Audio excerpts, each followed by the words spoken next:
여러분, 예배 생활의 핵심이 뭡니까? 예배의 요소가 뭡니까? 찬송과 기도와 말씀이죠. 네. 그래서 오늘 제가 이 말씀을 보면서 생각한 것은 아름다운 교회 생활을 말씀한 것 같아요.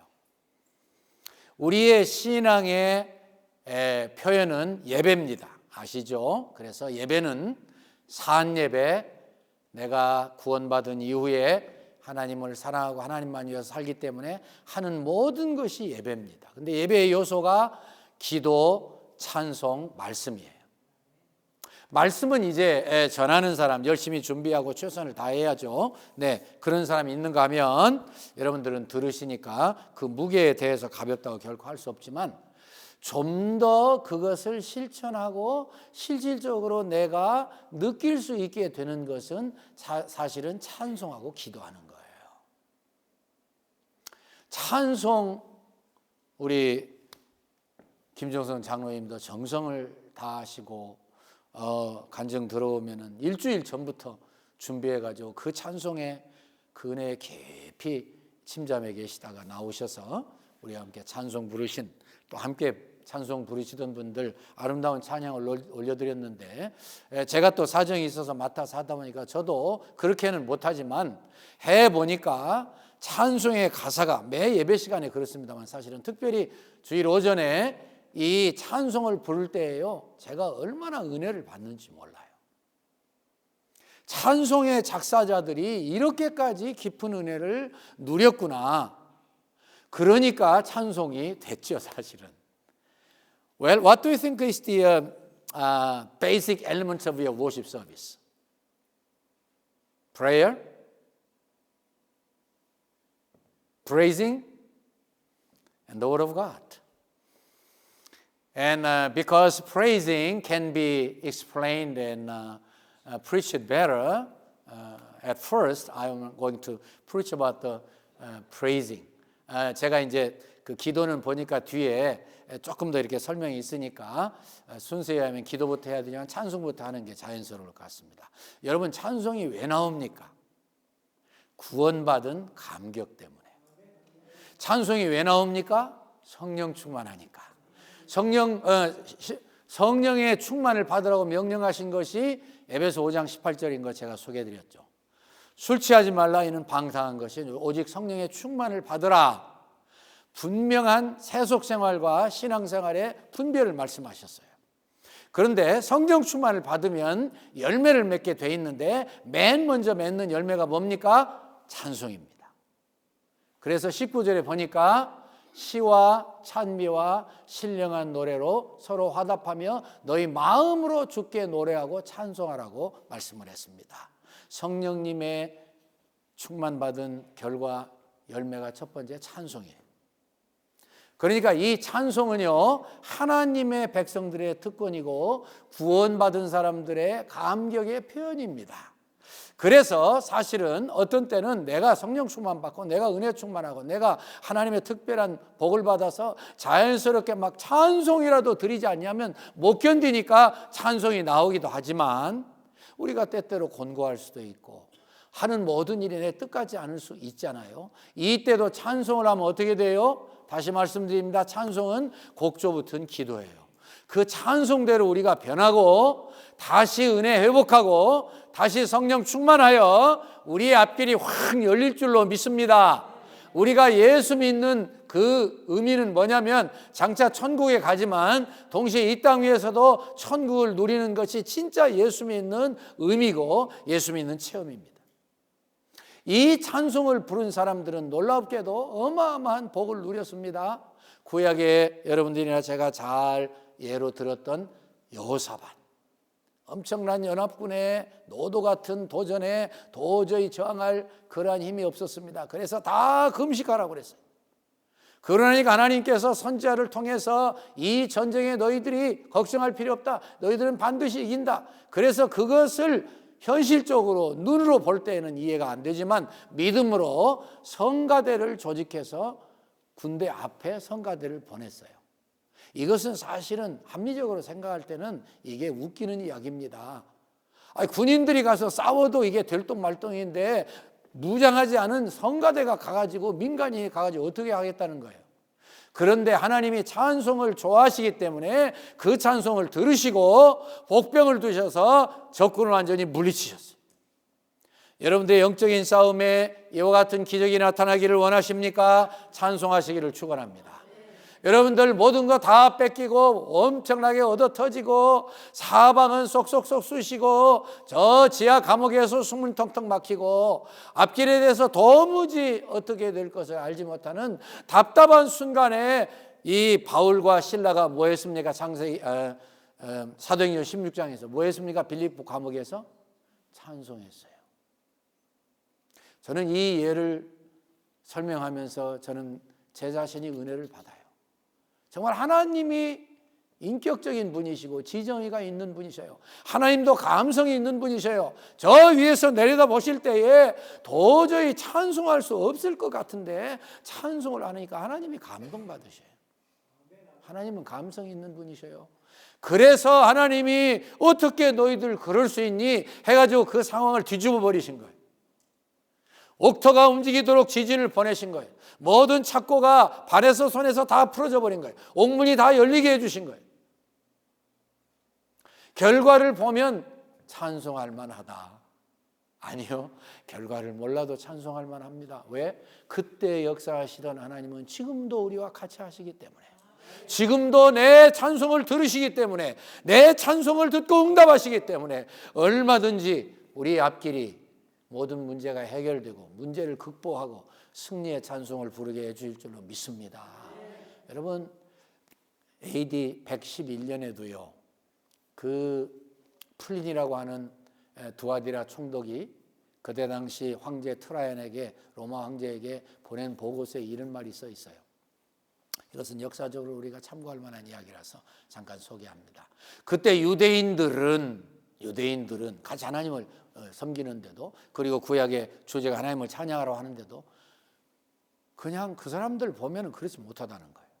물론 이제 AD 70년에 나라를 빼앗겼으니까, 다 쫓겨났으니까 정말 형편없는 삶을 사니까 그럴 수밖에 없지만, 이 총독의 보고서에 의하면 그 사람들의 집회에 가보면 항상 찡그려 있고 어둡고 힘드는데, 예수 믿는다는 사람들은 뭐가 어떤 게든지 모르지만 그 사람들은 항상 밝고 항상 뭔가 노래를 부르고 있고, 그리고 얼굴에 그 희락이 넘치고 있습니다. 황제 각하에 이렇게 보고서를 썼어요. 그러니까 뭐 유대교인들 꼭 우리가 낮추 평가하려고 해서가 아니라, 같이 하나님을 섬긴다고 하면서도 예수를 믿고 안 믿고에 따라서 한 사람은 여전히 어려움을 당하고 찡그리고 힘들어 그렇게 고통스러워하지만, 한편은 오히려 더 많이 핍박받았죠. 예수 믿는 사람들 다 죽이겠다고 황제들이 얼마나 고통을 주었습니까? 그런데도 모이면 감사하고, 모이면 찬송하고, 모이면 하나님께 영광 돌리고, 모이면 하나님의 은혜가 나 같은 것을 구원해 주시는 것이 감격스러우니까 눈물을 흘리면서 찬송한단 말이에요. 찬송은 일이 잘 될 때만 부르는 게 아닙니다. 안 될 때도, 어려울 때도, 힘들어도, 낭망적이고 절망적이도 찬송을 부르면 찬송 중에 거하시는 하나님께서 반드시 응답해 주실 줄 믿습니다. 두 번째는 기도입니다. 너희 중에 고난당하는 자가 있느냐? 저는 기도할 것이요, 즐거워하는 자가 있느냐? 저는 찬송할지니라. 즐거워할 때도 찬송해야 내가 주인이 아닌 것이 증명이 돼요.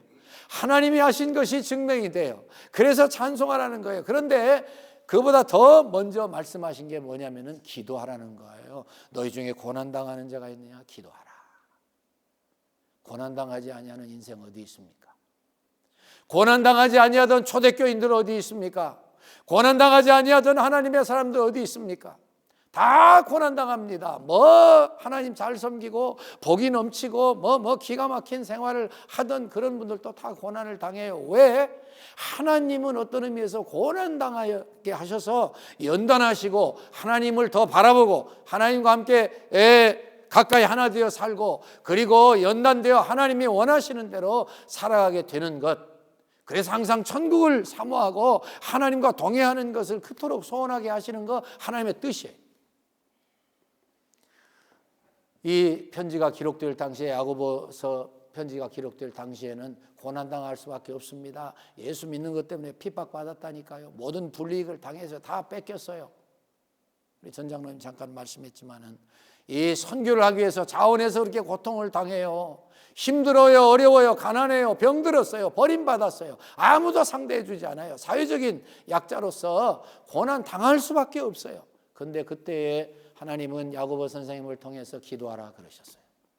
왜 기도해야 됩니까? 나의 힘으로는 다 감당이 안 되니까.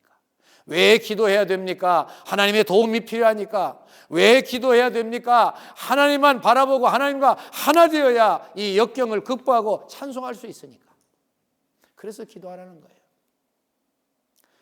그런데 기도하는 사람들 보니까 역경에 있는 사람들이 더 많이 기도합니다. 힘든 데 있는 사람들이 더 죽으라고 기도합니다. 우리 선조들 보면은 자주자주 그런 생각을 하게 됩니다. 그래서 그 선조들의 피나는 노력과 목숨 바친 그러한 헌신과 그리고 순교와 특별히 자식들을 위한 그런 눈물 어린 기도를 통해서 우리가 잘 살게 됐어요. 그런데 이 잘 사는 것이 우리 장로님도 간증하셨지만 이 잘 사는 것이 정말 더 가난한 사람들, 더 종교 자유가 없는 사람들, 원시인들을 향해서 복음 들고 살아가는 사람들 다 도와주어야 되는, 물질로도 도와주고 기도로도 도와주고 사랑으로도 도와주고 말로도 진실한 사랑의 말로 그들을 격려해 주는 사명으로 이게 우리의 물질이 연결될 때 우리는 타락하지 않습니다. 기도할 수 있게 됩니다. 그들이 선교사님들이 내가 가서 복음 전해야 되는 자리에 그분들이 대신 간다고 믿고 가까이져서 그분들과 함께 기도하게 됩니다. 기도하면 상황이 달라지죠. 기도하면 그렇게 달라지지 않아도 내가 달라지죠. 그래서 내가 그것을 능히 극복하고 이기고 찬송할 수 있는 하나님의 사람들이 돼요. 그래서 이 기도라는 것은 너무 중요합니다. 내가 내 마음대로 인생을 살 수 없기 때문에, 내가 그저 생각하는 대로 그렇게 다 잘 되는 것이 아니기 때문에 하나님은 다시 말씀드립니다. 우리가 잘 먹고 잘 살고 잘 되고 자식들 그저 성공하고 그저 내가 배 두드려 그걸 원하시는 게 아니에요. 절대로. 하나님은 우리가 좀 더 하나님다워지는 것을 원하시는 거예요. 하나님은 내가 연단받고 그리스도의 장성한 분량까지 이르기를 원하셔요. 하나님은 내가 변하여 더 새 사람 돼서 하나님과 하나 되기를 원하셔요. 그것이 예수님의 3년 반 동안의 제자 훈련입니다. 제자들 뭐 기분 좋을 때도 많이 있었어요. 기분 나쁠 때 얼마나 많이 있었어요. 같이 핍박받고 같이 멸시당하고. 그런데 그러는 동안에 예수님을 닮아가서 12명 놓고서 예수님은 너희는 세상을 가서 정복하라. 복음으로 정복하라. 어떻게 생각하면 해프닝이죠. 12명 놓고 무슨 세상을 정복해요. 근데 그들이 나가서 그 일을 하잖아요. 왜? 연단됐기 때문에. 그리고 15절에 보니까 아주 재미있는 말씀이 나와요. 믿음의 기도는 응답된다. 믿음의 기도는 응답된다. 믿음의 기도는 병든 자를 구원하리니 주께서 저를 일으키시리라. 혹시 죄를 범하였을지라도 사하심을 얻으리라. 뒷부분 먼저 설명드릴게요. 저 뒷부분 가지고 많이 고민했어요. 아니 뭐 그럼 믿음의 기도만 하면은 죄가 자연히 사함한단 말인가? 그 말이 아니더라고요. 깊이 연구해 보니까. 믿음의 기도는 응답받는데 그러려면 먼저 죄부터 해결하고 그리고 믿음의 기도를 드리게 된다 그 말이에요. 그것은 예수님께서 이 내 친구가 이렇게 예수님께 가까이 나아갈 수 없으니까 사람들이 인산이 내려오니까 지붕으로 올라가서 지붕 뜯고 내려보낼 때 예수님이 먼저 말씀하시기를 중풍병자야 나아라 하지 않으시고 소자야 내 죄가 사함받았느니라 먼저 그러셨어요. 왜? 죄를 용서받아야 그 귀한 결과가 나오니까요. 죄를 용서받고 하나님과 관계가 회복되어야 병이 나으니까. 그런데 기도를 할 때 믿음의 기도라고 말씀하셨어요. 믿음의 기도. 그래서 이 야고보 선생님은 성령님의 감동으로 1장부터 말씀하셨죠. 뭐라고 말씀했습니까? 너희가 여러 가지 시험을 만나고 온전히 기쁘게 여기라. 이는 너희 믿음의 시련이 인내를 만들어내는 줄 알미라. 인내를 온전히 이루라. 이는 너희를 온전하고 구비하여 조금도 부족함이 없게 하려 함이라. 인내, 연단받고 인내하게 하시고 해서 지난 주일날 제가 설교했습니다. 인내하게 해서 어디까지 가요? 하나님의 백성으로 온전해지게 하시기 위해서. 그리고서 이어서 말씀하시는 말씀이 너희 중에 지혜가 부족하거든 후히 주시고 꾸짖지 아니하시고 하나님께 구하라. 그리하면 주시리라. 오직 믿음으로 구하고 조금도 의심하지 말라. 의심하는 자는 마치 바람에 밀려 요동하는 바닷물결 같으니 이런 사람은 무엇이든지 주께 얻기를 생각지 말라. 두 마음을 품어 모든 일에 정함이 없는 자로다. 두 마음 품고 의심하면 기도 응답 안 된대요. 그래서 제가 좋은 예를 하나 가지고 왔습니다. 2차 대전이 끝난 후에 모든 사람들 다 망했죠. 미국 몇 군데 말고 다 망했습니다. 그래서 2차 대전이 끝난 후에 어떤 남노한 옷을 입은 부인이 식료품 가게를 찾아왔어요. 그래서 주인에게 사정을 했습니다. 우리 아들 생일인데 식료품을 좀 주시기 꼭 부탁드립니다. 간청을 했어요. 그래서 돈 얼마 가져왔습니까? 보니까 나는 기도를 쓴 종이 하나 가져왔습니다. 기도를 가져왔습니다. 식료품 주인이 당장 야단쳐서 쫓아내고 싶은데 점잖게 거절하라고 그래요. 그러면은 그 종이에 기도를 써서 나한테 주시오. 그 기도 종이 무게만큼 식료품을 주겠소. 점잖게 거절했자 얼마나 잔인합니까? 근데 보십시오.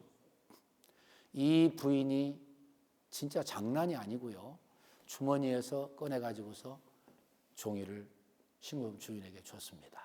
식료품 주인이 옛날 저울이니까 한쪽에는 저울추 놓고 한쪽에는 식료품 놓고 그럴 거 아니에요. 저울추 놓는 곳에 그 기도를 쓴 종이를 올려놨어요. 그리고 빵을 하나 올려놨습니다. 얘가 올라가요. 얘가 올라가요. 당연히 얘가 올라가죠. 그러면 야단치고 보내려고 그러는데 이상한 일이 생겼습니다. 얘가 올라가질 않는 거예요. 이상하다. 아니, 분명히 종이 한 장 무게인데 왜 얘가 안 올라가? 그래서 다른 걸 또 놨습니다. 또 그대로 있습니다. 그래서 이상한데 몽땅 놨는데도 그대로 있어요. 주인이 당황했습니다. What happened? 우리 나이다를 위해서 영어를 가끔 하기로 약속했는데 좀 통역 좀 하세요. 제가 이따 I'm going to explain later, okay? When we are eating our lunch. 그래서 이 주인이 당황해가지고 알아서 식료품 필요한 것만큼 가져가시오. 눈물 흘리면서 고마워서 감사합니다. 사실 제가 이것을 어젯밤에 우리 아들이 아파가지고 그때 제가 써놓은 기도입니다. 그리고 눈물 흘리면서 기쁨으로 갔어요. 나중에 주인이 그 기도문을 들어보니까 거기에 뭐라고 썼는지 아십니까? 오늘날 우리에게 일용할 양식을 주옵시고, 오늘날 우리에게 일용할 양식을 주옵시고. 주기도문에서 그 말씀을 가지고 오늘날 우리에게 일용할 양식을 주옵시고 그렇게 써서 준 거라고. 나중에 이 주인이 그 옛날 저울이 고장난 걸 알았어요. 그러면서 생각을 했습니다. 왜 이 부인이 기도문을 써가지고 나에게 주었으며 내가 왜 그것을 달아가지고 그 무게만큼만 주겠다고 했으며 왜 이 저울이 딱 그때 고장이 났으며 이것이 정말 우연으로 되어진 것일까? 그 글을 쓰신 분이 이렇게 마지막 결론을 내렸습니다. 여러분은 기도의 능력을 얼마나 믿고 계신가요? 기도할 수 있는데 왜 걱정하십니까? 기도하면서 왜 염려하십니까? 기도할 수 있는데 왜 실망하십니까? 기도하면서 왜 방황하십니까? 우리는 기도에 조금 더 우리의 믿음을 실을 필요가 있습니다. 만약에 우리가 기도에 믿음을 실을 수 없다면 구원받은 거 헛것이다 그렇게 말하면 너무 지나칠까요? 사실 그런 거예요. 제가요 우리 장로님 오늘 오셔서 너무나 감사한 간증을 하셨는데 저도 뭐 늘 그런 마음으로, 여러분들도 그런 마음으로 늘 참고 계시죠. 근데 제가 오늘 새벽 2시 좀 못 되어서요, 제가 꿈을 꾸었어요. 저 꿈 안 꿉니다. 그리고 꿈 철저히 무시합니다. 그러니까 꿈이 일어났다가 기억났다가 싹 없어져요. 근데 그거 희한하죠. 왜 그 꿈은 그렇게 저에게 오래 기억이 났는지 모르겠어요. 이제 오래되니까 꿈 이야기도 하고 대단하다. 아니요, 제가 여러분들에게 나눌 가치가 있어서 말씀드리는 거예요. 근데 그 꿈의 내용이 뭐냐면요, 요약하면 이런 겁니다. 저도 이제 성목중앙에 있을 때 주위에 이제 아파트들이 새로 들어와서 뭐 많은 교회들이 경쟁하죠. 하여튼 교회들이 막 경쟁을 해요. 교인들 더 많이 좀 교회로 모셔왔으면. 그러는데 그 꿈의 내용이 뭐 자세한 건 잘 기억이 안 나는데 그 꿈의 내용이 어떤 분이 저를 오라고 그러시더니 당신들 그렇게 열심히 하는 것 같은데 내가 비결을 가르쳐 주겠다 그러시더라고요. 그러면서 뭐라고 그러냐면 오후에 서너 시에 애들이 놀러 나오는데 그 애들을 잡으라 그러더라고요. 깜짝 놀랐어요. 이게 도대체 무슨 꿈일까? 가만히 생각해 보니까 우리에게 적용이 될 수 있을 만한 그런 꿈이더라고요. 우리가 동네로 가면은 사람들 데려올 수 있잖아요. 그런 생각을 우리가 못한 건 아니지만 제가 적극적으로 계속 잠이 안 와서 생각을 해봤어요. 사람들을 데려오면 될 거 아닌가? 다민족 교회를 이루겠다고 하면서 쫓아가야지. 사람들이 지금 뭐 K자 붙은 거 난리인데 K-팝, K-푸드, K-랭귀지, K자 붙으면 난리인데 우리가 왜 그런 거 못할까? 할 수도 있을 거 아니야? 바자회도 하고 우리 이 좋은 음악을 들려주는데 그리고 K-팝 팝스타 누가 훨씬 올 수 있을까? 그런 생각까지 했어요. 제가 자면서. 아마 다음 주가 추수감사 주일인데 우리는 해마다 어쨌든 추수감사 때 영혼을 하나님께 바치는 열매를 드리도록 합시다. 제가 여러 말씀드렸어요. 우리가 당장은 할 수 없어도 추수감사 때 우리가 우리 교회를 아름답게 소개해서 이제는 집집마다 다녀야 될 것 같아요. 주일날 오후에 1시간, 2시간 남전도회, 여전도회 이제는 좀 전도 좀 합시다. 네, 저는 이미 미기청 우리 박형호 목사님하고 우리 장로님이 모임 장소 내주셔서 계속 다녔습니다. 토요일 날마다 7시. 그때 제가 다 알아놨어요. 사실은 이 핸더슨 유니버시티의 타머스 벨크, 미스터 타머스 벨크 2세인가 3세가 그러죠. 저보다 저나 나이가 비슷하더라고요. 그런 분들 통해서 이분들이 얼마나 전도 열심히 하는 거 알았어요. 그 중에 한 분하고요. 저희 동네, 저희 집에 있는 데는 다 집집마다 다녔어요. 제가 그런 경험이 있다 그 말이에요. 여러분들 원하시면 제가 안내할 수 있다 그 말이에요. 기도합시다. I don't know what the Lord means to us. 하여튼 그런 식으로 조금 더 적극적으로 뭐 다른 데 갈 게 아니더라고요. 가만히 생각해 보니까. 우리의 가까이 있는 사람들에게 부지런히 우리 교회를 알리고 교회에 오면 K-food you can eat, K-language you can learn it, K-pop you may be able to listen to them. 언젠가 그런 계획을 세워가지고 하면 이제까지 우리가 눈물로 기도해 오던 것 이루어지지 않겠습니까? 기도는 공짜가 없습니다. 찬송도 마찬가지입니다. 말씀은 절대로 빈 상태로 갔다가 무거이 돌아오지 않습니다. 여러분들과 제가 오늘의 말씀을 마음속 깊이 받아들이고 초대교회 언제 죽을지 모르고 언제 순교당할지 모르지만 주님 만나는 그러한 준비를 철저히 하면서 살기 원했기 때문에 야고보 선생님을 통해서 그렇게 준비하게 해주신 그 말씀 오늘 여러분들과 저희 것이 되고 성찬을 받는 여러분들과 저희 것이 되고 그리고 이 일을 주님 바라보고 믿음으로 전진하면 하나님이 열매를 주시고 우리의 기도는 반드시 응답된다. 찬송은 하나님이 받으신다. 더욱 간증하게 되실 줄로 믿습니다. 아버지 감사합니다. 성찬을 받는 저희들에게 그런 놀라운 은혜를 베풀어 주심을 감사하고 열정으로 주님 섬기게 하시옵소서. 예수님 이름으로 기도합니다. 아멘.